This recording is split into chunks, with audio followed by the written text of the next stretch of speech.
Hello hi welcome नमस्ते, मेरा नाम ऋतिक और आज हम फिर से बात करने वाले हैं एक और इंटरेस्टिंग कंसेप्ट के ऊपर। तो ये वीडियो उन बच्चों के लिए मोस्ट इंपोर्टेंट होने वाली है जिनके पास सब्जेक्ट है सेमेस्टर 4 में इंटरमीडिएट मैक्रो इकोनॉमिक्स।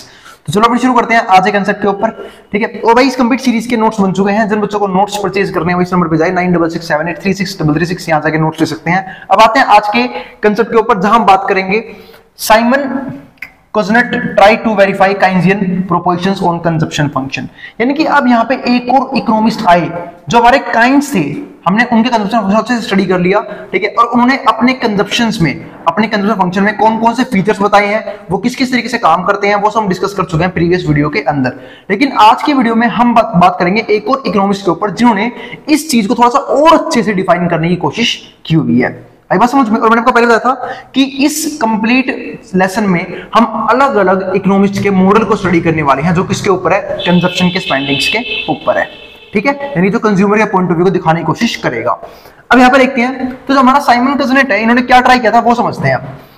अब इसमें पहले सबसे पहले समझते हैं, इन्होंने अपना भी एक कंजप्शन फंक्शन दिया था।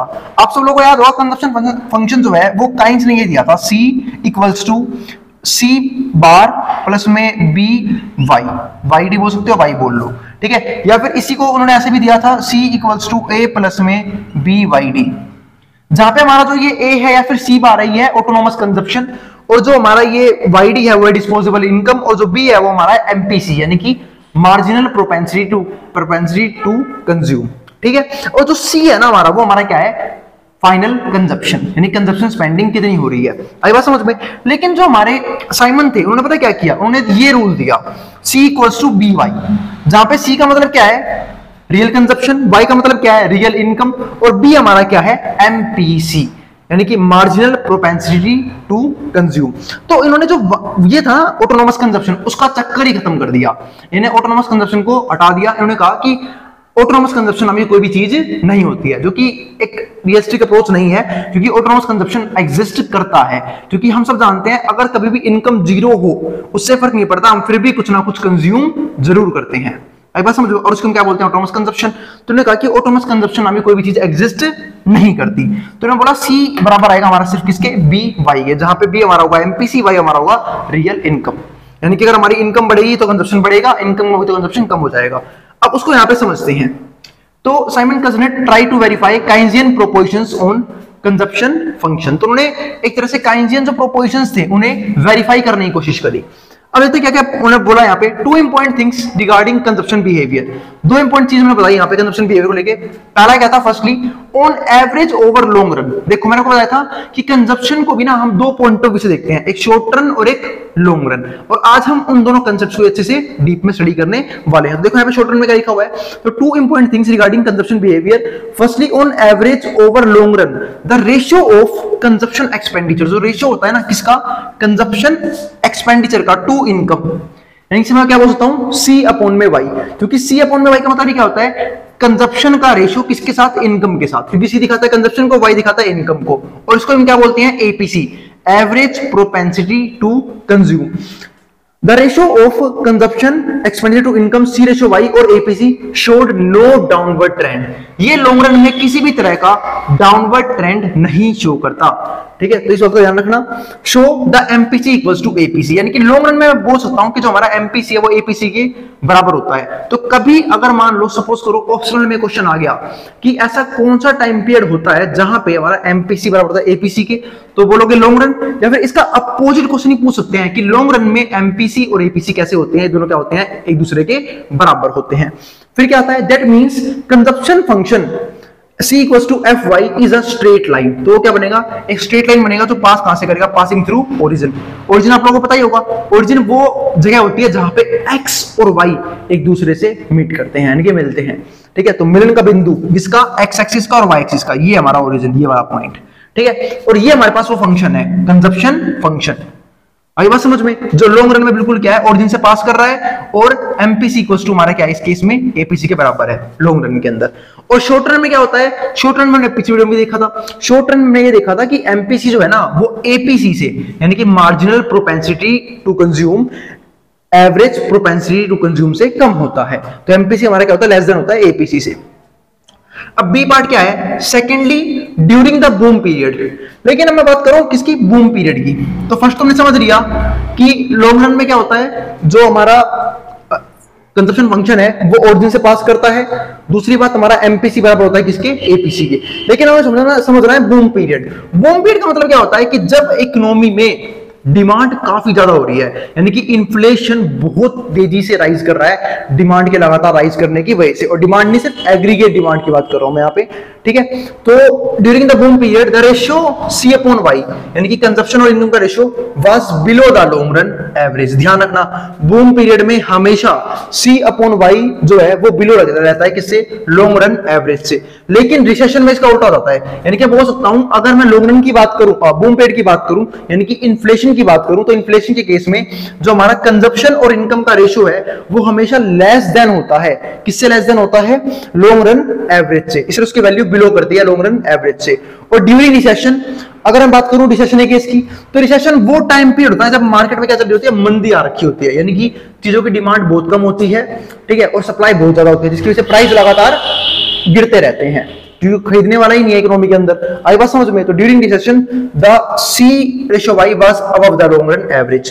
तो जो रेशियो होता है ना कंजप्शन और इनकम का, वो लॉन्ग रन एवरेज से क्या होता है, ज्यादा होता है या फिर अबव होता है। अब इसको समझते हैं। This means C ratio Y ratio varies inversely with income during cyclic fluctuation. तो इससे मैं कह सकता हूं कि जो सी रेशियो वाई है ना, वो इनकम में चेंज आने के हिसाब से, इनकम की फ्लक्चुएशन, साइक्लिक फ्लक्चुएशन की वजह से इनकम के हिसाब से इनवर्सली इफेक्ट डालता है। आई बात समझ में। इस बात का मतलब है, हमने ऊपर देखा तो जब मार्केट में इन्फ्लेशन बहुत ज्यादा होगा तो जो सी रेशियो वाई है, ठीक है, वो लेस देन होगा लॉन्ग रन एवरेज से।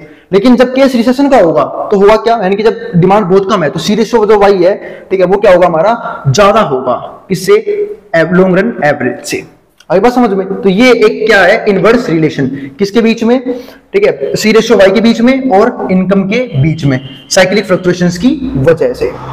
तो ये एक नोट पॉइंट है, इस पे इसको बस थोड़ा सा ध्यान रखना, ठीक है। और ऊपर मैं एक्सप्लेन कर चुका ऐसा क्यों होता है। फिर आता हमारा इसका नेक्स्ट टॉपिक, ठीक है। नेक्स्ट टॉपिक में क्या है, the theory of consumption had accounted for 3 observed phenomena. हम यहाँ पे 3 फेनोमेना डिस्कस करते हैं, ठीक है। तो the theory of consumption had accounted for 3 observed phenomena, इसमें से फर्स्ट कौन सा है, इन अ क्रॉस सेक्शनल बजट।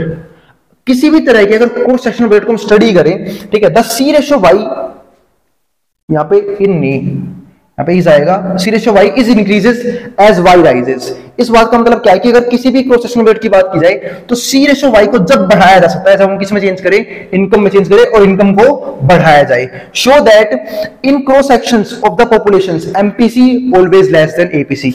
तो क्रॉस सेक्शन के केस में एमपीसी जो है वो लेस देन होता है एपीसी से। और इन सारे डाटा को याद रखना, आपके एग्जाम में काफी हेल्प करेगा ये लिखने में, ठीक है। तो एमपीसी लेस देन एपीसी होता है, ठीक है, क्रॉस सेक्शन पॉपुलेशंस के केस में। दूसरा क्या आता है हमारे पास, बिजनेस साइकिल और शॉर्ट टर्म डाटा जो हम ऊपर पढ़ चुके हैं।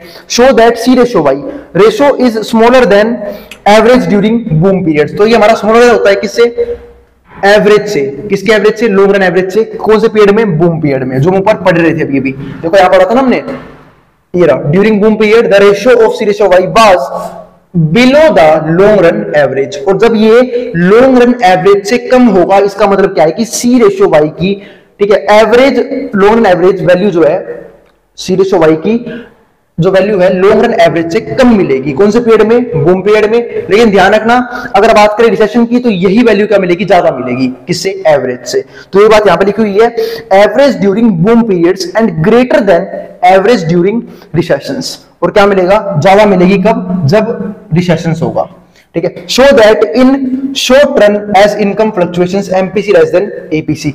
तो शॉर्ट रन में क्या होता है, एमपीसी हमारा क्या होता है, इसीलिए लेस देन होता है किससे, एपीसी से, ड्यूरिंग इनकम फ्लक्चुएशंस या फिर ड्यूरिंग मार्केट फ्लक्चुएशंस।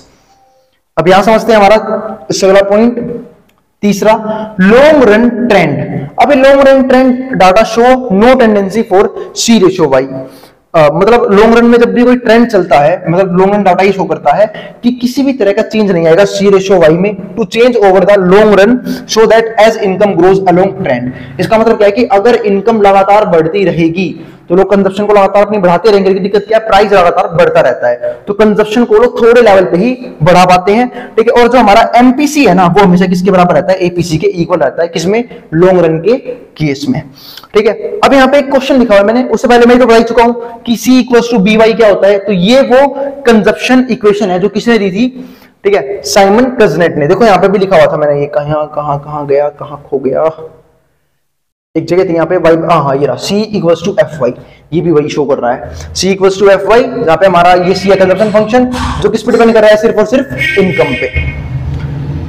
फिर वापस क्या आता है, क्वेश्चन आता है द एस्टिमेटेड कंजप्शन फंक्शन, जो हमारा एस्टिमेटेड कंजप्शन फंक्शन है C इक्वल्स टू 1213 प्लस में 0.96y, how much is the MPC, MPC कितना है, तो मैंने बताया था, जो भी देखो ये 1213 क्या है, ऑटोनॉमस कंजप्शन, क्योंकि हम इसे कंपेयर करेंगे जनरल इक्वेशन से, जनरल इक्वेशन ऑफ टाइम्सियन, और वो क्या था, C equals to C plus 0.BYD, तो ये y तो हमारा है रियल इनकम, ये C हमारा है रियल कंजप्शन, तो ये हमारा हो गया ऑटोनॉमस कंजप्शन, और ये हमारा क्या हो गया, एमपीसी।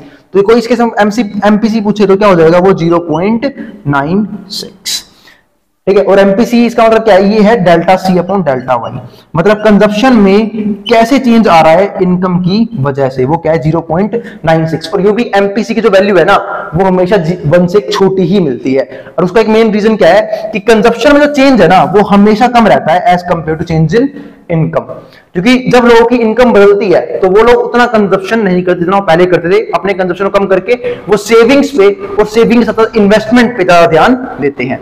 आई बात समझ में, तो ये हमारा था इस पूरी वीडियो कंसेप्ट। और ये देखो यहाँ पे ये ग्राफ बना हुआ है, ये ग्राफ ध्यान रखना, ये हमारा इनकम है, ये हमारा कंजप्शन है, ठीक है। और ये ग्राफ है ओरिजिन से शुरू क्यों हुआ है, उसका रीजन समझाता हूं, ओरिजिन से शुरू क्यों हुआ है, क्योंकि यहाँ पे जो हमारा साइमन कजनेट, इसने क्या कहा था, ऑटोनॉमस कंजप्शन हमें कोई चीज नहीं होती, अगर मैं बात करूं ऑटोनॉमस कंजप्शन एग्जिस्ट करेगा तो हमारा ग्राफ यूं बनता, फिर ये यूं, यानी कंजप्शन यहां से शुरू होता है। इस बात का मतलब क्या है कि अगर इनकम जीरो होगी तब भी पर्सन जो है वो कुछ ना कुछ, यानी कि कोई ना कोई तरह की गुड्स या फिर सर्विसेज कंज्यूम जरूर करेगा, और जैसे जैसे हमारी इनकम बढ़ती कंजप्शन बढ़ना शुरू हो जाता है। यहाँ हमारा कंजप्शन लिख लेना, कंजप्शन बढ़ना शुरू हो जाता, ठीक है। लेकिन यहाँ पे क्या हो रहा है, यहाँ पे ऑटोनॉमस कंजप्शन है ही नहीं, तो जैसे जैसे अब देखो इनकम जीरो तो कंजप्शन भी जीरो, जैसे जैसे इनकम बढ़ेगी कंजप्शन बढ़ेगा।